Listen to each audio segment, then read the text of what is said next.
बिस्मिल्लाहिर्रहमानिर्रहीम अस्सलाम वालेकुम। मेरा नाम अब्दुल करीम ਗਿੱਲ ਤੇ ਤੁਸੀਂ ਸਭ ਠੀਕ ਠਾਕ ਹੋਵੋਗੇ। ਅੱਲਾਹ ਤਾਲਾ ਜਦੋਂ ਇੱਕ ਇਨਸਾਨ ਨੂੰ ਪੈਦਾ ਕਰਦਾ ਉਹ ਇੱਕ ਕੋਰੇ ਕਾਗਜ਼ ਤਰ੍ਹਾਂ ਦਾ ਹੁੰਦਾ। ਉਹਦੇ ਅੰਦਰ ਜੋ ਵੀ ਖੂਬੀਆਂ ਹੁੰਦੀਆਂ ਉਹ ਦੋ ਤਰ੍ਹਾਂ ਤੋਂ ਹੁੰਦੀਆਂ।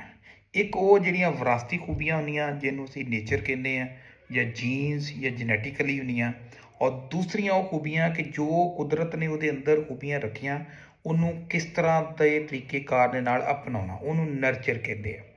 ਸਾਨੂੰ ਹਮੇਸ਼ਾ ਇਹ ਖਿਆਲ ਰੱਖਣਾ ਚਾਹੀਦਾ ਕਿ ਅਸੀਂ ਆਪਣੀ ਨਰਚਰ ਯਾਨੀ ਕਿ ਆਪਣੀ ਦੁਨੀਆਦਾਰੀ ਦੇ ਵਿੱਚੋਂ ਜਾਂ ਜਿਹੜੇ ਆਸ-ਪਾਸ ਰਹਿਣ ਵਾਲੇ ਲੋਕਾਂ ਤੋਂ ਉਹ ਆਦਤ ਸਿੱਖੀਏ ਜਿਹੜੀਆਂ ਸਾਡੇ ਲਈ ਕੰਮ ਆਉਣ ਵਾਲੀਆਂ ਹੋਣ, ਜਿਹੜੀਆਂ ਸਾਡੇ ਅੰਦਰ ਇਨਸਾਨੀਅਤ ਰਹਿਣ ਦੇਣ, ਜਿਹੜੀਆਂ ਸਾਨੂੰ ਇਸ ਕਾਬਲ ਬਣਾਉਣ ਕਿ ਅਸੀਂ ਜਿਸ ਵੀ ਹਾਲ 'ਚ ਹੋਏ ਸਾਡੇ ਲੋਕ ਸਾਡੇ ਨਾਲ ਪਿਆਰ ਕਰਨ, ਮੁਹੱਬਤ ਕਰਨ।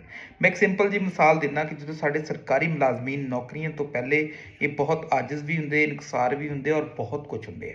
ਜਦੋਂ ਉਹ ਇਹ ਸੀਟਾਂ 'ਤੇ ਬਹਿੰਦੇ ਅਫਸਰਸ਼ਾਹੀ ਦੇ ਪ੍ਰੋਟੋਕੋਲ ਦੇ ਮਜ਼ੇ ਲੁੱਟਦੇ ਨੇ। ਇਹਨਾਂ ਦੀ ਜਿਹੜੀ ਨਰਚਰ ਆ, ਨੇਚਰ ਬਹੁਤ ਅੱਛੀ ਹੁੰਦੀ, ਨੇਚਰ ਇਨਸਾਨੀਅਤ ਸਾਰਾ ਕੁਝ ਹੁੰਦਾ, ਲੇਕਿਨ ਨਰਚਰ ਜਿਹੜੀ ਮਾਹੌਲ ਦੇ ਵਿੱਚੋਂ ਸਿੱਖਿਆ ਹੁੰਦਾ ਉਹ ਉਹਨਾਂ ਨੂੰ ਗਰੂਰ, ਗਮੰਡ, ਬਦਤਮੀਜ਼ੀ, ਬਦਲਿਹਾਜ਼ੀ ਔਰ ਬਹੁਤ ਸਾਰੀਆਂ ਬੁਰਾਈਆਂ ਵੱਲ ਨੂੰ ਲੈ ਜਾਂਦੀਆਂ। ਔਰ ਉਹ ਇਸ ਨਹਿਜ 'ਤੇ ਸਾਨੂੰ ਪਹੁੰਚਾਉਂਦੀਆਂ ਕਿ ਜਦੋਂ ਸਾਡੇ ਕੋਲ ਉਹ ਪਾਵਰ, ਉਹ ਸੀਟਾਂ, ਉਹ ਪ੍ਰੋਟੋਕੋਲ ਲੈ ਲਿਆ ਜਾਂਦਾ, ਲੇਕਿਨ ਸਾਡੇ ਅੰਦਰ ਫਿਰ ਵੀ ਉਹ ਖੂਬੀਆਂ ਰਹਿੰਦੀਆਂ। ਔਰ ਉਹਨਾਂ ਖੂਬੀਆਂ ਦਾ ਨੁਕਸਾਨ ਇਹ ਹੁੰਦਾ ਕਿ ਜਦੋਂ ਅਸੀਂ ਆਪਣੇ ਆਮ ਲੋਕਾਂ ਦੇ ਵਿੱਚ ਬਗੈਰ ਕਿਸੇ ਪਾਵਰ ਔਰ ਸਾਰੀਆਂ ਯਸ਼ੀਆਂ ਤੋਂ ਬਾਅਦ ਜਾਂਦੇ ਤਾਂ ਸਾਨੂੰ ਸਾਡੇ ਆਪਣੇ ਹੀ ਨਹੀਂ ਅਪਣਾਉਂਦੇ। ਇਸ ਵਾਸਤੇ ਆਪਣੀ ਨੇਚਰ ਨੂੰ, ਆਪਣੀ ਨਰਚਰ ਨੂੰ, ਇਸ ਚੀਜ਼ ਨੂੰ ਜ਼ਹਨ 'ਚ ਰੱਖੋ ਕਿ ਨਰਚਰ ਉਹੀ ਅਪਣਾਓ ਜਿਹੜੀ ਤੁਹਾਡੀ ਨੇਚਰ ਹੈ।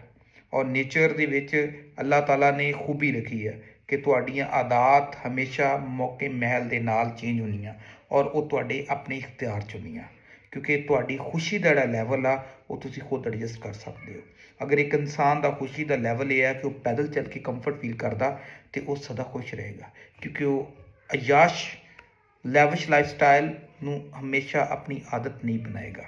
ਜ਼ਿੰਦਗੀ 'ਚ ਕਾਮਯਾਬੀ ਚਾਹੁੰਦੇ ਹੋ ਅਤੇ ਆਪਣੀ ਨਰਚਰ ਨੂੰ ਇਸ ਤਰ੍ਹਾਂ ਅਪਣਾਓ ਕਿ ਜਿਸ ਵੀ ਹਾਲ 'ਚ ਰਹੋ ਖੁਸ਼ ਰਹੋ, ਆਬਾਦ ਰਹੋ। ਤੁਹਾਨੂੰ ਅਗਰ ਮੇਰੇ ਕਿਸੇ ਵੀ ਅਲਫਾਜ਼ 'ਤੇ ਇਖਤਲਾਫ ਹੋਵੇ ਤਾਂ ਕਮੈਂਟਸ 'ਚ ਜ਼ਰੂਰ ਮੈਂਸ਼ਨ ਕਰਿਓ। ਅਗਰ ਪਸੰਦ ਆਵੇ ਸ਼ੇਅਰ ਕਰਿਓ, ਲਾਈਕ ਕਰਿਓ, ਸਬਸਕ੍ਰਾਈਬ ਕਰਿਓ। ਤਬ ਤੱਕ ਦਵੋ ਇਜਾਜ਼ਤ।